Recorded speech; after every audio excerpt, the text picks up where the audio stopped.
Good evening. My name is David Grothus. Today's date is January 9th of 2018. I wrote something December 4th of 2017. The title of my speech today is, What Does the Constitution Really Say? Today in America, citizens have not learned to respect and uphold the Constitution. The media, congressmen, and citizens do not know or quote the Constitution. All the problems in government come from failing to adhere to and uphold the Constitution. Number one, foreign aid is unconstitutional because it is taxation without representation. Nowhere in the Constitution does it give authority to Congress to take our tax revenue, American citizens' tax revenue, and give that same tax revenue to other countries at any time.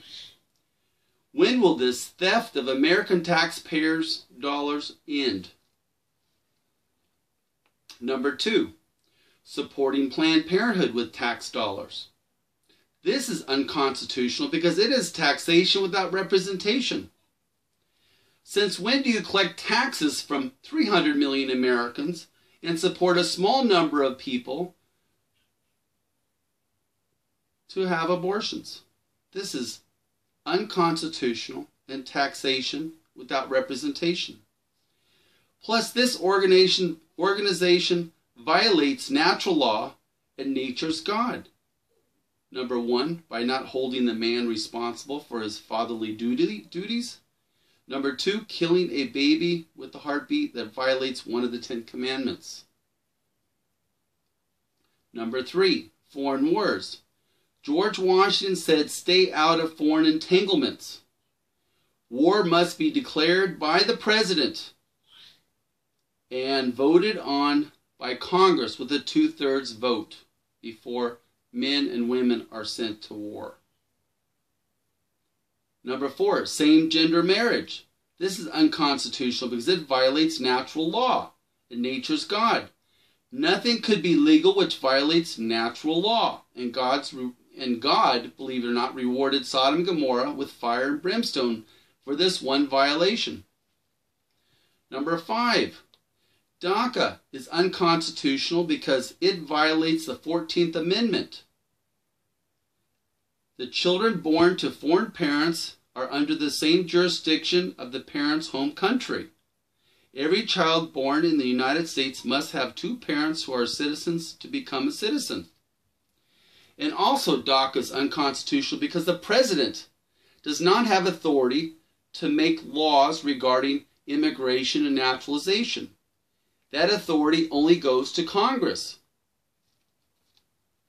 Number six, death row is unconstitutional. The death penalty is constitutional. Convicted criminals did not receive a death row sentence. They received a death penalty. There is no such thing as death row in the Constitution. Number seven, illegal aliens have violated federal law by trespassing into the United States. The President and each governor has legal authority and legal duty to enforce the law when it is violated. Both can request a real militia of able-bodied citizens to be given the authority to detain and deport illegals in their jurisdiction. The Constitution states that when the nation is invaded or there is an insurrection, the President has the legal authority and the legal duty to repel the invasion with a real militia, with force of arms, and to put down the insurrection with force of arms.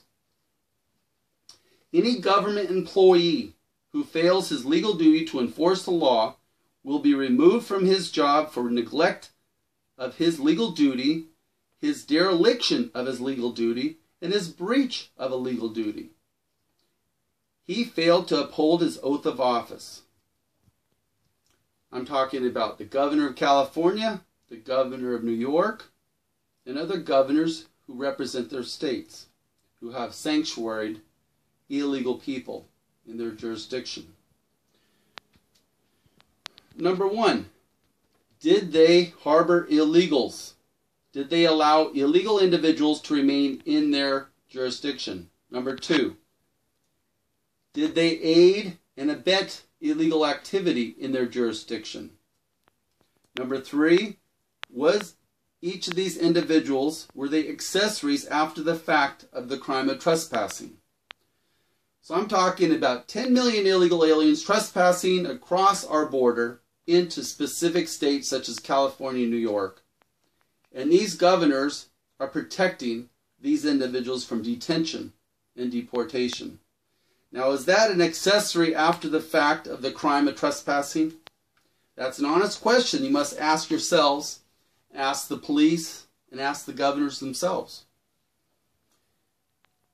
Number 4, is he held accountable for crimes committed while he was in office in his jurisdiction that could have been prevented had he honored his oath of office?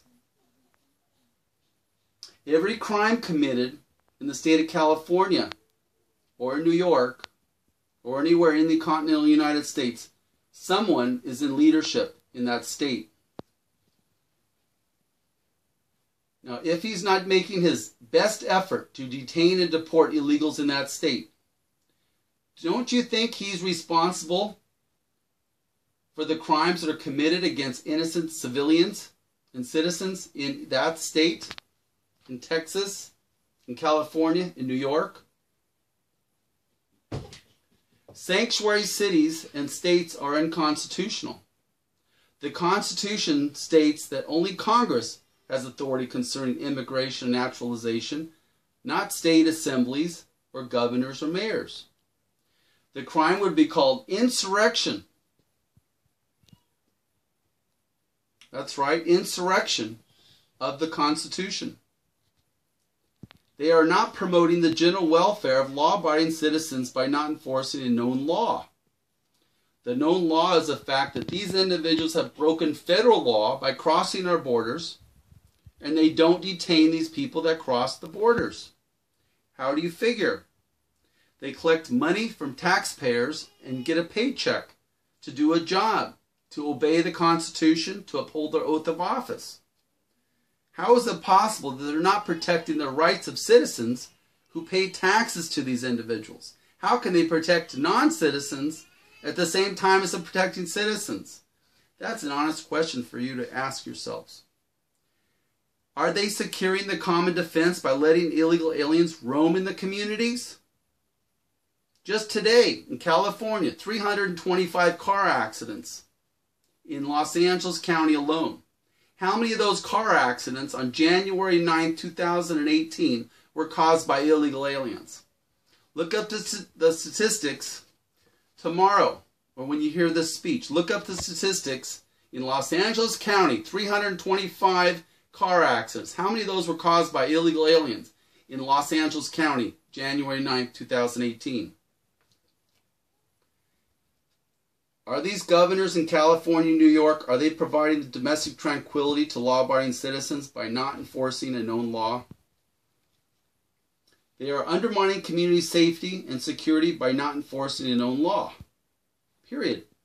They are violating their sworn legal duty by not affirming the oath of office to the state of California, to the state of New York, and to the federal Constitution. They are neglecting their sworn legal duty to protect legal citizens from a known danger. They are derelict in their sworn legal duty to protect legal citizens from a known danger. They are breaching their legal duty and not protecting legal citizens from a known danger. Police officers who knowingly fail to detain illegal aliens who have broken federal law commit perjury to their oath as police officers. They are to defend and uphold the Constitution from both foreign and domestic dangers. Are they doing this now today, or are they letting illegal aliens roam around the community? That's an honest question for you to ask every police officer you meet in the next 24 hours. 100,000 National Guardsmen could be utilized to detain and deport illegal aliens today because they are supposed to protect legal citizens from illegal aliens. And what happened to Kate Steinle? Do you think if 100,000 National Guardsmen were working in the state of California, would Kate Steinle still be here today? That's an honest question you must ask yourselves, ask your congressman, and ask the president. What are 100,000 National Guardsmen doing sitting down, doing absolutely nothing right now? John Wayne would say, "Get to work, Americans, we're burning daylight." And Patrick Henry would say, "Give me liberty or give me death." Tell a friend what you've learned today and share this with congressmen, senators, and representatives in your state. You have a great day, and God bless you.